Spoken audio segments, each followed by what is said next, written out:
அண்மைச் செய்தி.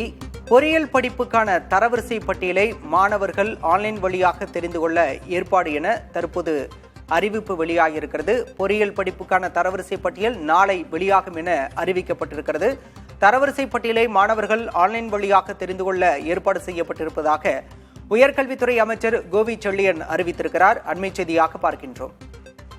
பொறியியல் படிப்புக்கான தரவரிசை பட்டியல் நாளை வெளியிடப்படுகின்றது. இதனை ஆன்லைன் வழியாக மாணவர்கள் தெரிந்து கொள்ள ஏற்பாடு செய்யப்பட்டிருக்கிறதாக உயர்கல்வித்துறை அமைச்சர் கோவி செழியன் தெரிவித்திருக்கிறார்.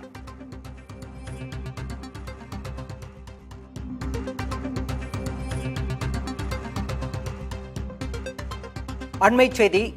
பொறியியல் படிப்புக்கான தரவரிசை பட்டியலை மாணவர்கள் ஆன்லைன் வழியாக தெரிந்து கொள்ள ஏற்பாடு என தற்போது அறிவிப்பு வெளியாகியிருக்கிறது. பொறியியல் படிப்புக்கான தரவரிசை பட்டியல் நாளை வெளியாகும் என அறிவிக்கப்பட்டிருக்கிறது.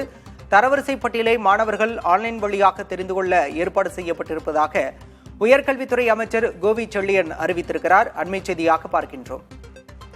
பொறியியல் படிப்புக்கான தரவரிசை பட்டியல் நாளை வெளியிடப்படுகின்றது. இதனை ஆன்லைன் வழியாக மாணவர்கள் தெரிந்து கொள்ள ஏற்பாடு செய்யப்பட்டிருக்கிறதாக உயர்கல்வித்துறை அமைச்சர் கோவி செழியன் தெரிவித்திருக்கிறார்.